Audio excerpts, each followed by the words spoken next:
इस वाली वीडियो में हमने राहुल गांधी के दिए बयान के बारे में बात की थी कि उन्होंने अपनी पार्टी के अध्यक्षों और एमएलए के साथ में बात करते हुए एक भाषण में कहा था कि भारत पाकिस्तान तनाव के बीच में ट्रंप का फोन आया और ट्रंप ने कहा नरेंद्र सरेंडर, यानी कि मोदी जी पर दबाव बनाया कि युद्ध में सरेंडर करो, युद्ध को रोको। अगर आपको उनका पूरा बयान सुनना है तो आप ये वाली वीडियो देख सकते हैं। और अगर अभी तक आपने चैनल को सब्सक्राइब नहीं किया है तो जल्दी से सब्सक्राइब करें। तो अब बीजेपी की ओर से भी इस पर रिएक्शन आया। सुधांशु त्रिवेदी ने इस पर पलटवार किया। उन्होंने क्या कहा उसका एक छोटा सा क्लिप मैं आपको दिखा देता हूँ, आप देखें।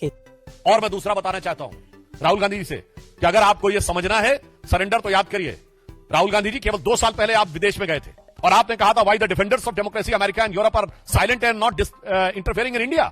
यह था सरेंडर। 15 जुलाई 2011 को आपने कहा it's impossible to totally control terrorism. यह था आतंक के आगे सरेंडर। 26/11 के हमले के बाद आपकी सरकार ने शर्म एल शेख में कहा कि कंपोजिट डायलॉग प्रभावित नहीं होगा आतंकी घटनाओं के साथ। यह था आतंक की मानसिकता के साथ सरेंडर। 1995 में नरसिम्हा राव सरकार के समय एक फोन आया और भारत ने अपना एटॉमिक एक्सप्लोजन रोक दिया। यह था सरेंडर।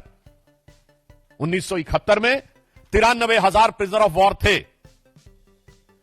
1971 में 93,000 प्रिजनर ऑफ वॉर थे। फिर भी पीओके क्यों सरेंडर कर दिया? छंब का 160 किलोमीटर का एरिया जीता हुआ क्यों सरेंडर कर दिया? 13,000 किलोमीटर पाकिस्तान के पंजाब और सिंध का जीता हुआ क्यों सरेंडर कर दिया? 54 हमारे सैनिकों को वापस नहीं लिया, उन्हें क्यों सरेंडर कर दिया?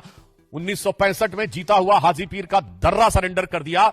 लाहौर से 20 किलोमीटर दूर तक सेना पहुंच गई थी, वो सरेंडर कर दिया। 62 में तो क्या क्या सरेंडर कर दिया। 19 नवंबर 1962 को जवाहरलाल नेहरू का कैनेडी को लिखा गया लेटर है जिसमें उन्होंने सीधे कहा है कि अमेरिका आकर अमेरिकन पायलट्स हमारी एयरफोर्स को संभाले, जो 2010 में डिक्लासिफाइड हुआ है कैनेडी लाइब्रेरी के द्वारा। 1960 में सिंधु का 80% पानी सरेंडर कर दिया। 1948 में आपने कश्मीर का एक हिस्सा सरेंडर कर दिया। 1947 में मुस्लिम लीग के आगे 1/3 सरेंडर कर दिया। तो राहुल गांधी जी, आपकी पार्टी और आपके खानदान के कारनामे आजाद हिंदुस्तान के कैलेंडरों में सरेंडर से भरे पड़े हैं। तू समझा? हाँ। नहीं, तू समझा नहीं।